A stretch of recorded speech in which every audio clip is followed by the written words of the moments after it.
जो नई नवेली बहू होती है महाराज उसी की चलती है, और जो बुजुर्ग लोग होते हैं उनकी नहीं चलती। कहते हैं कि तरुणी प्रभुता के हैं सालको बुद्धिदायका।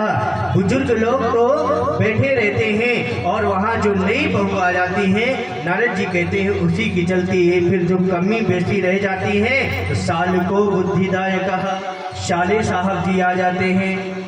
और साले साहब जब सलाह देने के लिए आएंगे तो महाराज मकान लेना है, बंगला लेना है या गाड़ी लेना है तो पहले साले साहब से सलाह ली जाती है। महाराज कहा जाता है ना,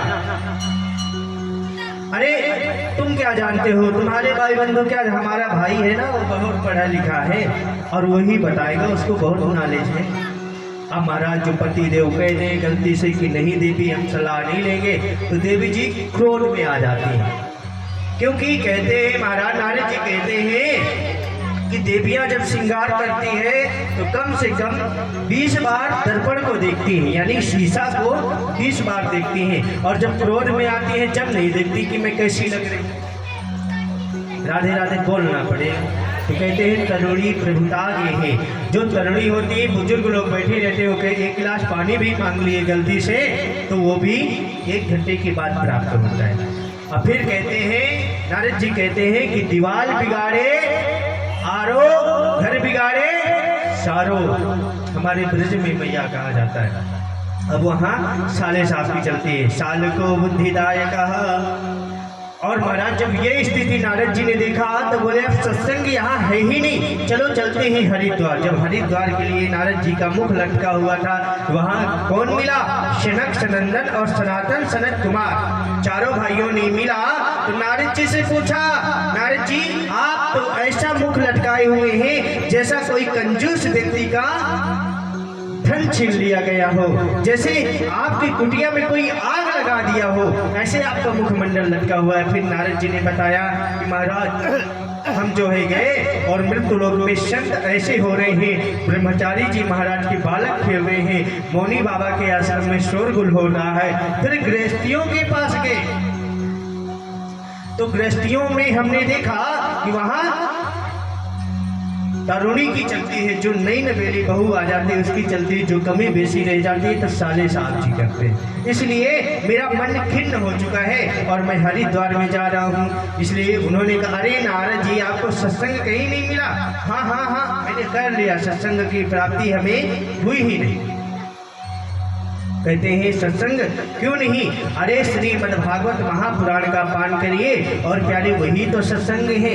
और फिर नारद जी कहते हैं कि ठीक है मैं अभी आता हूँ। फिर वहां से चलने लगे श्रीधाम वृंदावन के लिए।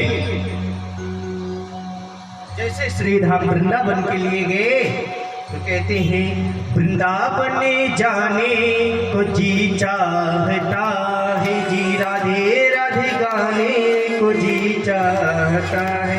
भैया जी थोड़ा ठहरिए, ज़्यादा भजन खिलाओगे ना इनको तो ये मत वाले हो जाएंगे। अभी आपको सुनाएंगे, थोड़ी कथा भी पाठ कर लीजिए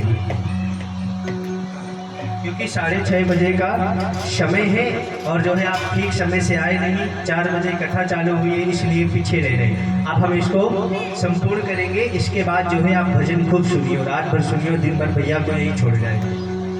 अब महाराज जो है कहते हैं कि जैसे वृंदावन में और गए तो एक जो है तरुणी लेटी हुई है, उसके ऊपर पंखा कर रहे हैं और 2 वृद्ध उसके सामने लेटे हुए हैं। एक दोनी महायाक्रम दक्षिण भारती नभो भो भो दिष्ट योगी नहीं ब्रजे।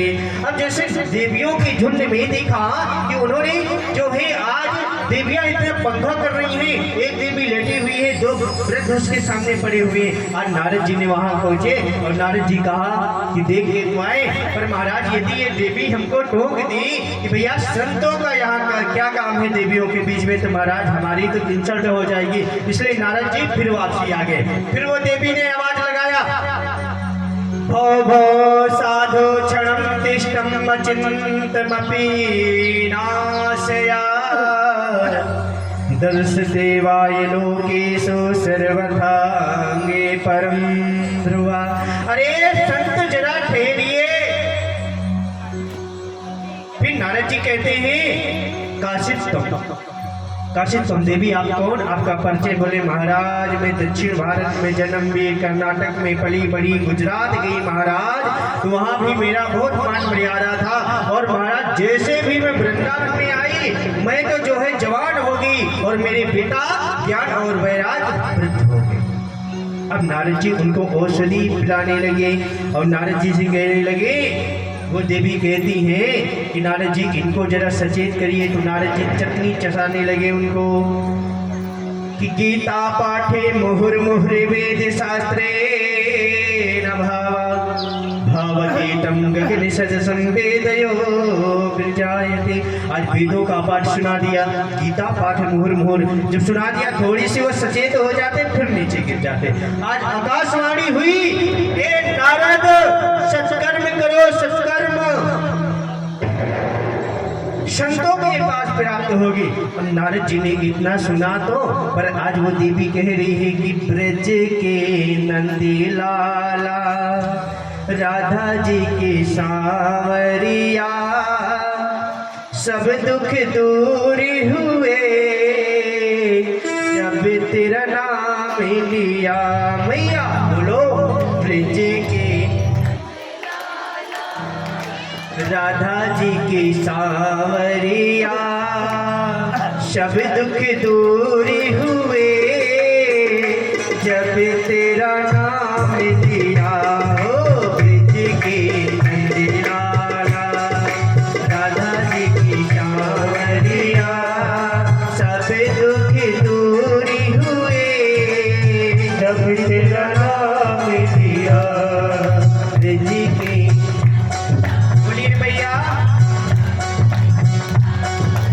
मैया कंजूसी ना कर लो, नहीं अभी भर की नैया बोरा में वृंदावन पहुंच जाए। और पापी आके वृंदावन भूल ही जाते। हनुमान जी महाराज वही लगे होंगे और वही एंट्री कर पाता है जिसपे हनुमान जी महाराज आज्ञा दे देते। नहीं गदा से मार मार के वही पार्क के ही बाहर कई लोग होते हैं महाराज, वो आ तो जाते हैं पर पंडाल में प्रवेश नहीं कर पाते, इसलिए वो देवी पुकार रही है। ब्रज के नंदलाला, राधा जी की सांवरिया, ओ ब्रज के नंदलाला, राधा जी के सांवरिया, सब दुख दूर हुए जब तेरा नाम लिया। प्यारे ब्रज के नंदलाला, ओ राधा जी के सांवरिया, सब दुख दूर हुए जब तेरा नाम लिया। भैया आपकी इतनी आवाज होना चाहिए कि इसके साथ मिलाना है आपको। अभी तक आनंद आ रहा है जगह भैया कितना चिल्ला रहे हैं, कितना सुंदर है। जी की हाथ उठाइए अगर दुख दूर करना है, जैसे भक्ति महारानी का दुख दूर हो रहा है ना, ज्ञान वैराग्य प्राप्त हो रहे थे। भैया जी की नंदिला, राधा जी की सांवरिया, ओ ब्रज के नंदलाला, राधा जी के सांवरिया, दुख दूर हुए जब तेरा नाम लिया। ओ ब्रज के नंदलाला, ओ राधा जी के सांवरिया, सब दुख दूर हुए जब तेरा नाम लिया।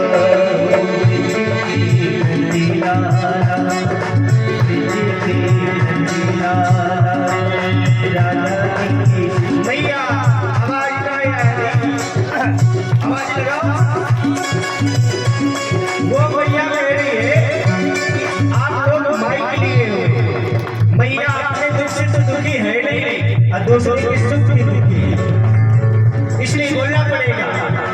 ब्रज के नंदलाला, राधा जी की सांवरिया, सब दुख दूर हुए